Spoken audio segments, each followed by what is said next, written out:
코르넬리우스 프롱크 목사님의 호세아서 강해 그 12번째 시간. 지난 시간에 이어 오늘은 호세아서 11장을 공부하겠습니다. 참으로 아름다운 장입니다. 여태까지는 죄악된 이스라엘에 대한 하나님의 심판에 초점이 맞추어졌지만 11장부터는 초점을 바꾸어서 하나님의 놀라우신 사랑을 보여줍니다. 호세아는 이스라엘의 과거, 현재, 미래에 주시는 하나님의 사랑을 이야기합니다. 1절에서 4절까지 선지자는 하나님께서 과거에 이스라엘에게 어떠한 사랑을 베푸셨는지 되새겨줍니다. 이스라엘이 어렸을 때 내가 사랑하여 내 아들을 애굽에서 불러냈거늘 선지자들이 그들을 부를수록 그들은 점점 멀리하고 바알들에게 제사하며 아로색인 우상 앞에서 분향하였느니라. 그러나 내가 에브라임에게 걸음을 가르치고 내 팔로 안았음에도 내가 그들을 고치는 줄을 그들은 알지 못하였도다. 내가 사람의 줄, 곧 사랑의 줄로 그들을 이끌었고 그들에 대하여 그 목에서 멍에를 벗기는 자 같이 되었으며 그들 앞에 먹을 것을 두었노라. 여기서 하나님은 당신을 아들을 가르치는 아버지에 비유하십니다.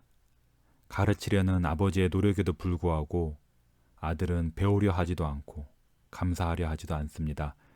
사실 여기에는 아버지, 어머니, 남편, 목자의 그림이 겹쳐져 있습니다.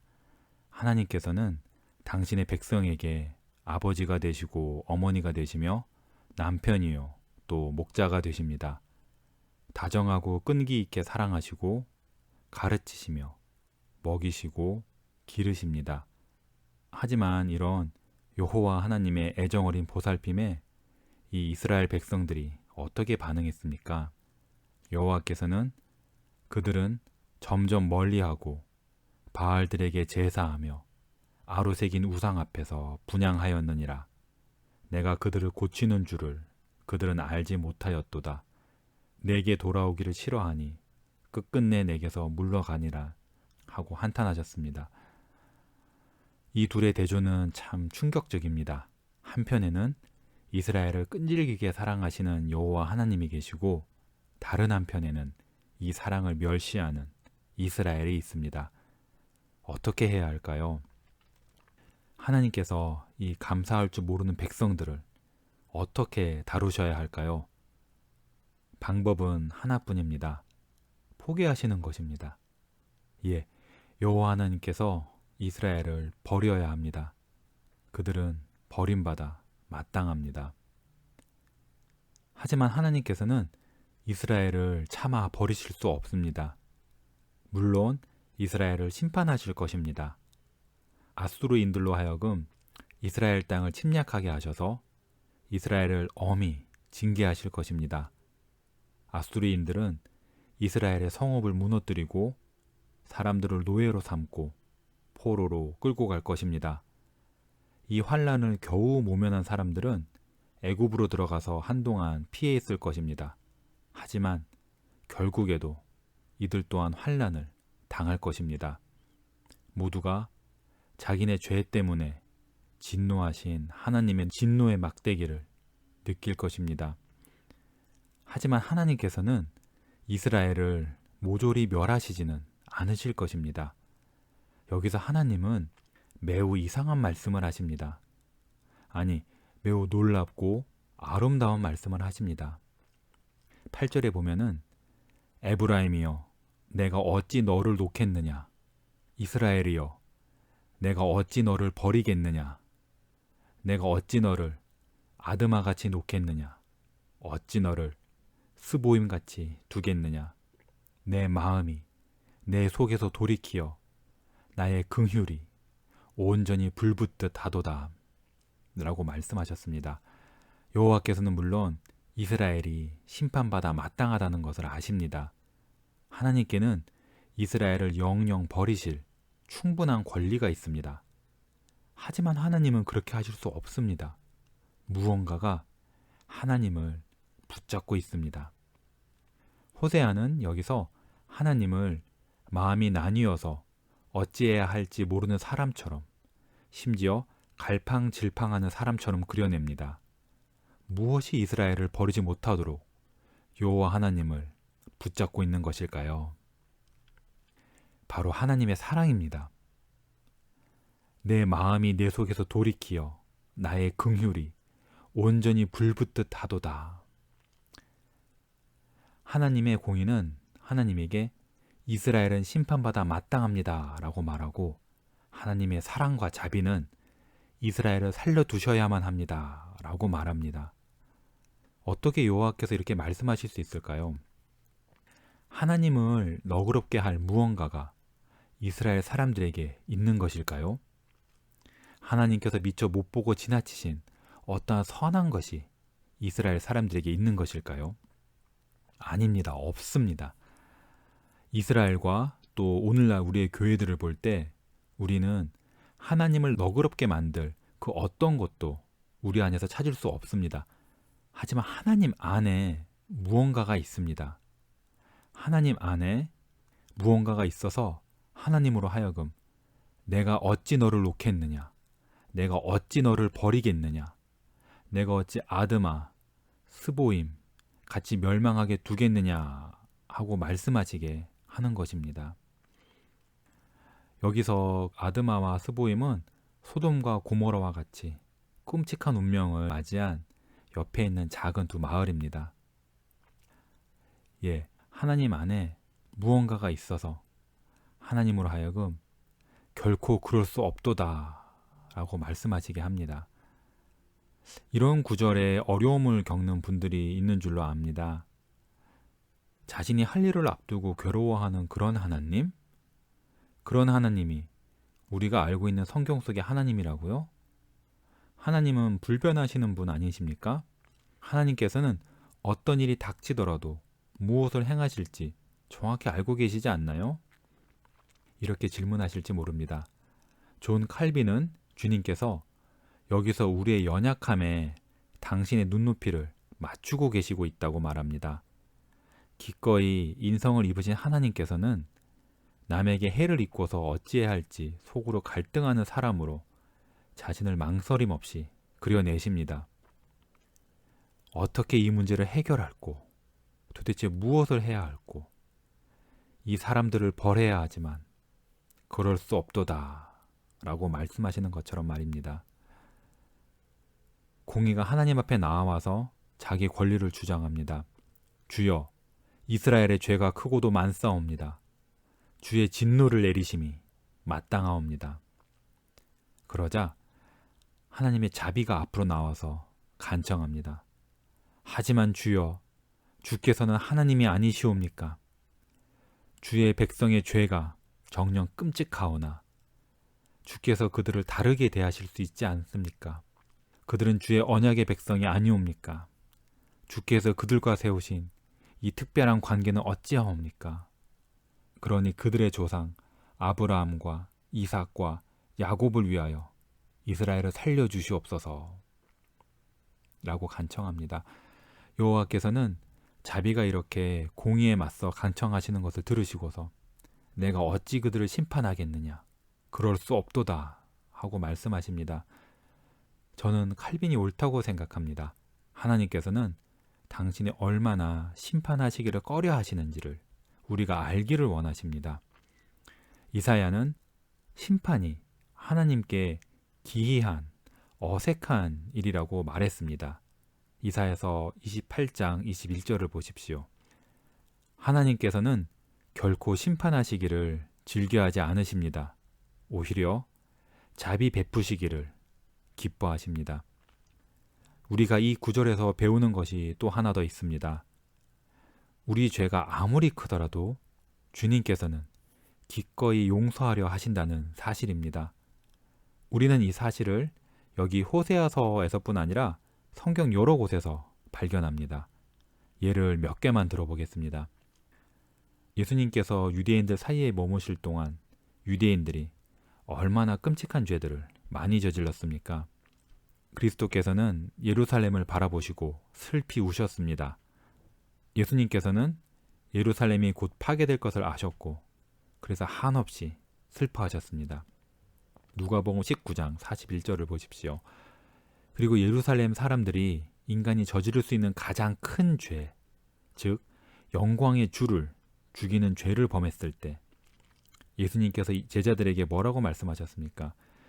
예수님께서는 승천하시기 직전에 누가복음 24장 47절에서 이렇게 말씀하셨습니다. 예루살렘에서 시작하여 모든 족속에게 내 이름으로 죄 사함을 받게 하는 회개를 전파하라. 여기에 정녕 하나님께서 자비를 베풀어 달라는 내 기도를 들어주실까 하고 걱정하는 불쌍한 죄인을 위한 위로가 있습니다. 하나님은 성경에서 자신을 어떤 분으로 나타내셨습니까? 죄인을 심판하시기를 기뻐하지 않으시며 오랜 동안 당신을 거역한 죄인들에게 진노를 퍼붓지 않으실 방법을 찾고 계시는 분으로 나타내셨습니다.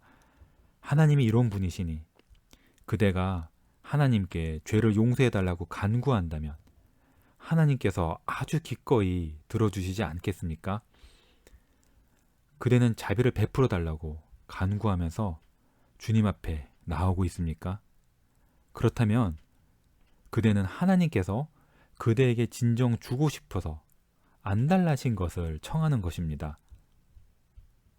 그대는 죄로 멸망할까봐 두려워하고 그래서 피할 길을 찾고 있지 않습니까? 하나님께서는 피할 길을 주시기를 그대보다 더 간절히 원하십니다. 하나님께서는 그대의 사망과 멸망을 기뻐하지 않으십니다. 하나님께서는 그대가 살아서 영원토록 행복하기를 기뻐하십니다. 에스겔서 18장 23절과 32절, 33장 11절, 베드로 후서 3장 9절 말씀을 읽어보십시오. 누군가에게 무언가를 해달라고 부탁했는데 마침 그 사람이 바로 그렇게 해주기를 기다리고 있는 경우가 좀 있지 않습니까? 예를 들어서 이제 아들이 운전면허를 막 따서 운전대를 잡을 기회만 호시탐탐 노리고 있다고 생각해 봅시다. 그런데 어느 날 아들에게 이렇게 한번 물어보십시오. 요한아, 뭐 좀 사올 게 있는데 요 앞 슈퍼까지 좀 태워다오. 그러자 아들이 대답합니다. 예 아버지 물론이죠. 지금 당장 가요. 여기 호세아 본문 또 이와 같습니다. 회개의 아주 작은 첫 시작, 죄를 자복하고 용서를 구하는 아주 작은 마음을 주님께서는 너무나 기뻐하시며 또 응답해 주시기를 무엇보다 간절히 기다리십니다. 하나님께서는 그대에게 은혜를 베풀어 주시려고 기다리고 계십니다. 스코틀랜드의 설교자 에베네셀 얼스킨의 한 14행시에서 그리스도는 죄인에게 이렇게 말씀하십니다. 내가 너를 구원해 주길 조금이라도 바라느냐? 너에게 그 마음을 주신 이는 내 아버지 하나님이시라. 우리를 구원하시기를 애타게 바라시고 또 벌하시기는 원치 않으시는 성부 하나님이시지만 당신의 아드님에게는 기꺼이 그 진노를 퍼부으셨습니다. 한치의 망설임도 없으셨습니다. 당신 안에서 아들에게 진노를 퍼부어야 하나 말아야 하나 하는 갈등도 없었습니다. 눈꼽만치도 없었습니다. 때가 되어 예수님이 겟세마네로 들어가시자마자 하나님의 심판이 참으로 속히 예수님을 휩쓸었습니다. 고난의 잔이 예수님의 입술에 닿자마자 예수님께서는 내 마음이 심히 고민하여 죽게 되었으니 라고 말씀하실 수밖에 없었습니다.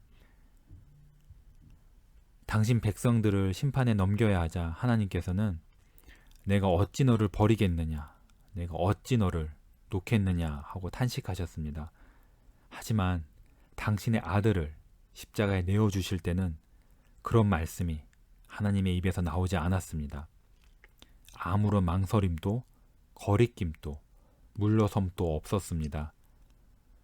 오히려 우리는 성경에서 여호와께서 그에게 상함을 받게 하시기를 원하사라는 말씀을 봅니다. 이사야서 53장 10절 말씀입니다. 여호와께서는 사람의 아들들은 상하게 하시기를 즐기지 않으시고 고난 주시기를 기뻐하지 않으셨지만 그리스도께는 오직 진노만 부으셨고 일말의 자비도 베풀지 않으셨습니다. 그리스도께서 이 잔을 내게서 옮기시옵소서 라고 간청했지만 하늘에서는 아무런 답이 없었습니다. 바울의 말 맞다나 하나님께서는 자기 아들을 아끼지 아니하셨습니다. 로마서 8장 32절 말씀입니다. 왜 그토록 아끼지 않으셨을까요? 바로 모든 사람을 위하여 아들을 내어주시기 위해서입니다. 하나님께서는 그리스도를 우리를 대신하는 분, 우리의 대표, 우리의 보증인으로서 내어주셨습니다. 이것이 바로 하나님께서 우리를 이토록 아끼실 수 있는 이유입니다. 오늘 성경 본문에는 어찌라는 단어가 4번 나옵니다. 내가 어찌 그러겠느냐? 내가 어찌 저러겠느냐? 왜 그러실 수 없는지 답이 여기 있습니다.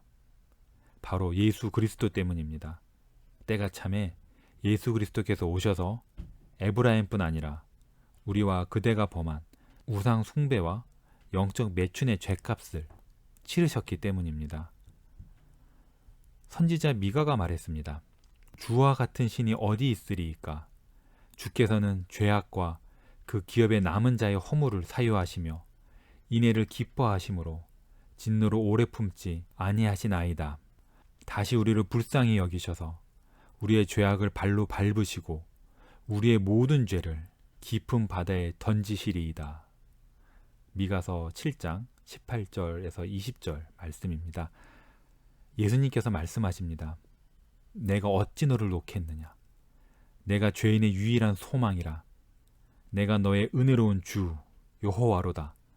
내가 전에도 계속 패역하였고 너가 전에도 계속 패역하였고 지금 또 패역 무도하나 내가 사랑으로 너를 용납하였기에 내 약속을 내가 이루리라. 내가 지옥의 맹렬한 진노에서 너를 안전하게 지켰노니 너가 영원히 저주받지 않으리라.